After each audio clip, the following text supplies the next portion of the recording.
السلام علیکم ورحمت الله وبرکاته. عرفان زاخیل سلامونه را لیږلي او د سلام نه وروسته لیکلي چې زه یوه پوښتنه لرم. پوښتنه مې دا ده چې زه او زما یو ملګری هوټل ته تللي وو.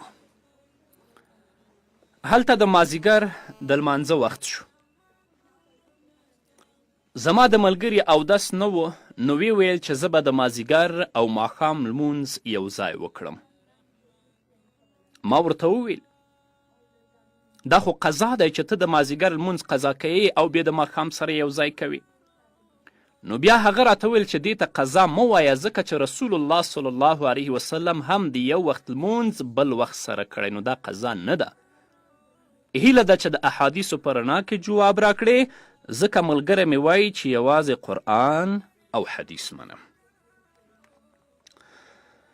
بعضې صحیحو احادیثو کې د سفر په وجې سره د جمع بین الصلاتین ذکر راغلی دی، یعنی د دوه منځونو یو ځای کول. او بعضې ائمه و کرامو هغه په جمع حقیقي باندې حمل کړی. نو د دوی په نظر د سفر د وجې نه د ماسپښین او مازدیګر لمنځونه د مازدیګر په وخت کې یو ځای کول او د ماښام او ماسخوتن منځونه د ماسخوتن په وخت کې یو ځای کول، دا د هغو احادیثو مصداق او مطلب دی چې هلته ذکر د جمع بین الصلاتین راغلی دی. اما د امام ابو حنیفه رحمه الله په نزد او د ځینې نورو محققینو په نزد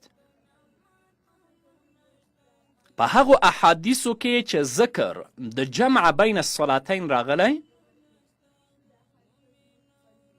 دوی هغه جمع حمل کړې ده په جمع سوری او په جمع عملی باندې. مثلا د سفر د وجې نه د ماسپښین مونځ په خپل آخري وخت کې او د مازدیګر مونځ په خپل اول وخت کې ادا کړی شي. نو په دې صورت کې به هر مونځ په خپل وخت کې ادا شي، لیکن د صورت او عمل په لحاظ سره دواړه منځونه یو ځای ادا شول. همدارنګه چې د ماښام مونځ په آخري وخت کې او د ماسخوتن مونځ په اول وخت کې وشي، دې ته جمع سوری یا جمع عملی ویلی شو. د غزوه تبوک په لوی سفر کې هم په همدې صورت باندې عمل شوی و، ځکه هغه ډیر لوی سفر و، موسم سخت ګرم و، پاکی او د اودس لپاره د اوبو کمی و، د اسلامی فوج تعداد تقریبا 10,000 و. د دومره لوی فوج په داسې حالاتو کې بار بار کوزیدل او سوریدل دا ډیر مشکل و، ځکه د جمع سوری په شکل کې آسانتیا وکړه. نو زمونږ حنفي علما چې هغه احادیث چې په هغو کې ذکر د جمع بین الصلاتین راغلی دا حمل کوي په جمع سوری او جمع عملی باندې، دوی لپاره د ترجیح ډیرې وجوه شته دی. اوله وجه د ترجیح دا ځکه چې د مانځه د وختونو تعیین قطعی دی او فرض دی،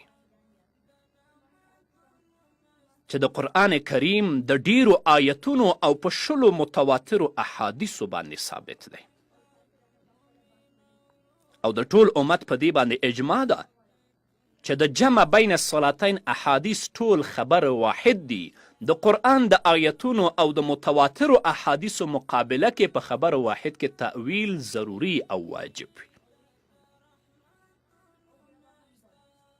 نو د دې وجې نه دی خبر واحد احادیث په جمع سوری او عملی باندې حمل کړی شي او حمل ضروری دی.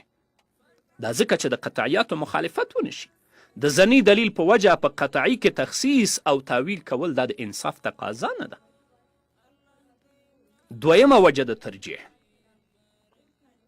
په بعضې احادیثو کې د جمع الفاظ هم جمع سوری طرف ته اشاره کوي، په بعضې احادیثو کې د جمع الفاظ هم جمع سوری طرف ته اشاره کوي. د ام المؤمنین عایشې صدیقې رضی الله تعالی عنها مرفوع حدیث دی چې امام احمد رحمه الله په خپل مسند کې را نقل کړی. هغه فرمایي کان رسول الله صلی الله علیه وسلم فی السفر یؤخر الظهر ویقدم العصر ویؤخر المغرب ویقدم العشاء. ام المؤمنین فرمایي چې رسول الله صلی الله علیه وسلم به په سفر کې د ماسپښین مونځ وروسته کولو او د مازدیګر به یې مخکې کولو او د ماښام به یې وروسته کولو او د ماسخوتن به یې وړاندې کولو. همدارنګه د حضرت عبدالله ابن عمر رضی الله تعالی عنهما مرفوع حدیث دی چې دا ابو داود په باب بین جمع صلاتین کې رانقل کړی. هغه فرمایي کان قبل غیوب الشفق فنزل فصلى المغرب ثم انتظر حتى غاب الشفق فصلى العشاء ثم قال إن رسول الله صلى الله عليه وسلم كان إذا عجل به أمر مثل الذي صنعت.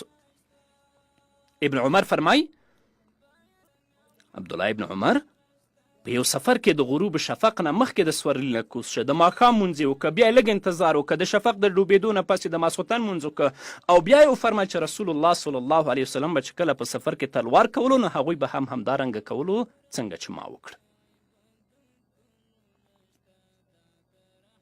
همدارنګه د حضرت معاذ ابن جبل رضی الله تعالی عنه مرفوع حدیث دی. هغه فرمایي خرجنا مع رسول الله صلی الله علیه وسلم في غزوة تبوک فجعل يجمع بين الظهر والعصر يصلي الظهر في آخر وقتها ويصلي العصر في أول وقتها. حضرت معاذ ابن جبل فرمایي چې موږ د رسول الله صلی الله علیه وسلم سره د غزوه تبوک په سفر کې وتلي وو. نو نبی کریم صلی الله علیه وسلم او ټول صحابه د ماسپښین او مازدیګر دارنګه جمع کول چې د ماسپښین به آخر وخت کې او د مازدیګر مونځ به په اول وخت کې کولو. نو د ابن عمر مخکینی حدیث د جمع سوری دپاره واضح دلیل دی. همدارنګه د معاذ ابن جبل رضی الله تعالی عنه دا مرفوع حدیث هم په جمع سوری او عملی باندې ښکاره دلیل دی. درېیمه وجه د ترجیح د احادیثو په ټولو کتابونو کې د نبی کریم صلی الله علیه وسلم نه صرف همدغه د دوو منځونو کې د جمع کولو ثبوت میلاویږي چې د هغې سرحدات یو بل سره میلاویږي او په منځ کې مکروه وخت هم نشته. نو د دې وجې نه په جمع سوری او عملی باندې عمل کیدی شي او هغه صرف د ماسپښین او مازدیګر او ماښام او ماسخوتن منځونه دي. باقي چې د کومو منځونو وختونو یو بل سره یو ځای نه دي لکه د سحر او د ماسپښین یا خو وختونه متصل دي لیکن په منځ کې مکروه وخت دی لکه د مازدیګر او ماښام یا ماسخوتن او سحر، نو په دې درې واړو صورتونو کې جمع سوری ممکن نه ده. د دې درې واړو صورتونو کې د جمع بین الصلاتین عمل د نبی کریم صلی الله علیه وسلم نه هم ثابت نه دی او په اجماع د امت سره هم جایز نه دی، حالانکه جمع حقیقي په دې ټولو صورتونو کې ممکن ده. ښه سر خلاص کې په دې مسله باندې که چیرې جمع حقیقي جایز وي نو په دې ټولو صورتونو کې به د جمع عمل د احادیثو نه ثابت و، هم د مازدیګر او ماښام کې، هم د سهار او ماسپښین کې، هم د ماسخوتن او د سهار کې، او هغه به د ټولو په اتفاق سره هم جایز و، لیکن داسې نه ده. نو د دې تفصیل نه دا حقیقت موږ ته څرګندیږي چې د جمع بین الصلاتین محمل او مصداق صرف او صرف جمع سوری او عملی دی. که تاسو کولی شئ چې زیات تفصیل لاسته راوړئ، عمدة القاری شرح د بخاري اوم جلد 148 صفحه او نورې صفحې، همدارنګه فتح ملهم دویم جلد 221 صفحه، معارف السنن څلورم جلد 481 صفحه او اوجس المسالک شرح د موطا د امام مالک دویم جلد 58 صفحه وګورئ. ان شاء الله هر څه به د مر په شان تاسې ته روښانه شي. د رحمتونو مشته د نعمتونو مشته د رحمتونو مشته د نعمتونو مشته مومن ورور د عبادتونو میاشتا د رحمتونو میاشتا دا ورځ شپې د انوارو د رحمتونو میاشتا